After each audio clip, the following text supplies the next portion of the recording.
ଆପଣ କୋଉଠୁ ଆସିଛନ୍ତି ଆପଣଙ୍କ ପରିଚୟ କଣ? ମୋ ନାଁ ହଉଛି ଶାନ୍ତିଲତା ବେହେରା। କୋଉଠୁ ଆସିଛନ୍ତି? ମୁଁ ଆସିଛି ପାଣ୍ଡରା କିମ୍ବିରିଆ ବସ୍ତିରୁ। କଣ ପାଇଁ ଆଜି ଆସିଛନ୍ତି ରାଜରାସ୍ତାରେ ସମସ୍ତେ ଏତେ ସଂଖ୍ୟାରେ? ଆଜ ରାଜରାସ୍ତାରେ କାହିଁକି ଓହ୍ଲେଇଲେ ମାନେ ପରିବାର କେମିତି ପାଠ ପଢେଇବେ, ମଣିଷ କରିବେ, ଆଉ ତାଙ୍କୁ ଭବିଷ୍ୟତ କେମିତି ଦେଖିବେ। ଆଳୁ କିଲୋ 20 ହେଇଥିଲା 100 ହେଲା, ପିଆଜ କିଲୋ 20 ହେଇଥିଲା ସିଏ ବି 100 ହେଲା, ତେଲ ବି 50-60 ହେଇଥିଲା ସିଏ ବି 200-300 ହେଇଗଲା। ଆଉ କଣ ଖାଇବେ, କେମିତି ଛୁଆ ମଣିଷ ହେବେ, କେମିତି ଆଉ ପରିବାରକୁ ଆମେ ମଣିଷ କରିବୁ, ତାଙ୍କର ଭବିଷ୍ୟତ କେମିତି ଉଜ୍ଜଳ କରିବୁ। ମହଲ ମାଝି ଆସିଥିଲା ରଙ୍ଗ ବଦଳଉଛି, କଲର ମାରିକିରି ସମସ୍ତିଙ୍କ ରଙ୍ଗକୁ ସବୁ ମିଳେଇ ଦଉଛି। ସେ ଖାଲି କହୁଛି ମୁଁ ବଡ ଲୋକ, କିନ୍ତୁ କାହା ପାଇଁ କୌଣସି ଭବିଷ୍ୟତ ଦେଖୁନାହିଁ।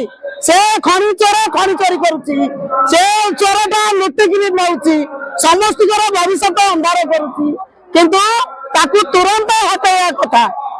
ଆମ ନବୀନ ସରକାର ଜିନ୍ଦାବାଦ।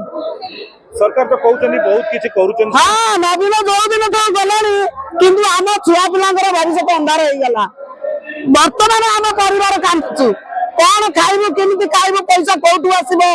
ସେ ବାତ୍ୟା ଦଉଥିଲା, ସେ ଟକା ଘର ଦଉଥିଲା, ସେ ପିଲାମାନଙ୍କର ସ୍କୁଲ ଜନ୍ମ ଠାରୁ ମରଣ ପର୍ଯ୍ୟନ୍ତ ଦେଖୁଥିଲା। ବର୍ତ୍ତମାନ ଏ କିଛି ଚାହୁଁନାହିଁ। ବହୁତ ପ୍ରତିଶ୍ରୁତି ସବୁ ଦେଇଛନ୍ତି, ବହୁତ ବଦନାମ କରିକିରି ଆମ ଠାରୁ ସବୁ ଠକିକିରି ନେଇ ଚାଲି ଯାଉଛି।